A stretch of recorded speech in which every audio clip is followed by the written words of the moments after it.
này là lúc xa đi còn thi gì nữa.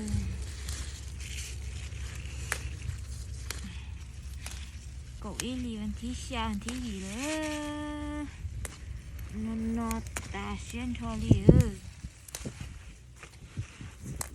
Chị chủ cái nhìn giống là chị là tôi mất đi.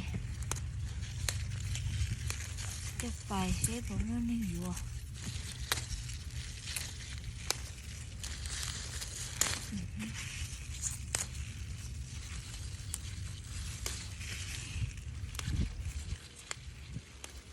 Lúc tê mới nhẹ, lúc tê mùi ổ khỏng vô tìm lúc tê tôm hò. Vì chế thì chỉ mới nhẹ chế. Dù mới ủi là chắc phải trông nó sữa. Dù mới ủi là chắc phải trông này. Tao chứ đùa lại rồi chứ đùa. Lúc tê mới nhẹ. Để nó lưu ra một trong hả. Nhẹ chế. Là ôi nó như là xia sữa. Chọc mũi ơ.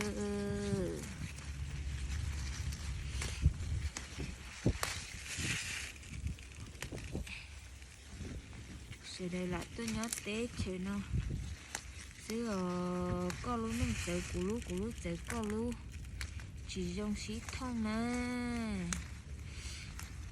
Mấy xe lợi mà lại xài kìa. Cha dù chỉ ua đi lỡ ua nó chỉ dù ua chỉ lái đi lỡ ua thiết lỡ họ ua chỉ lái đi dù ua thiết nữa nè. Cho có lúc nó chạy cú lúc chạy có lúc chè cú giờ cú lái đi coi chè cú những ua chỉ lái hả. Có giờ có ua lái đi cú chè cái những ua chỉ lái thiết gì cho khó. Đây luôn nó xít chạy này nhở chè nhẹ ua chạy nhẹ ý dạ chè ua chỉ lái ý dạng còn này.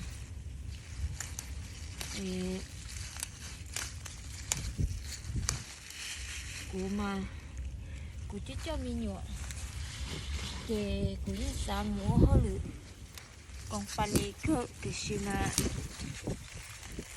mình nói nè chỉ có múa chỉ tậu kề có múa hơi lử còn phần này mà là chỉ bố có khá lên đó kề có ô tế đi nó là kề nhớ được có sứ thầu có một tàu là có một chỉ tàu là có một trọ ấy là gì có mà một lên tới xí nè mình mua nhiều cái xa vậy nó tự bỏ là cô chỉ cho thua thế nhiều quá trở lên nhiều chắc cái nhẹ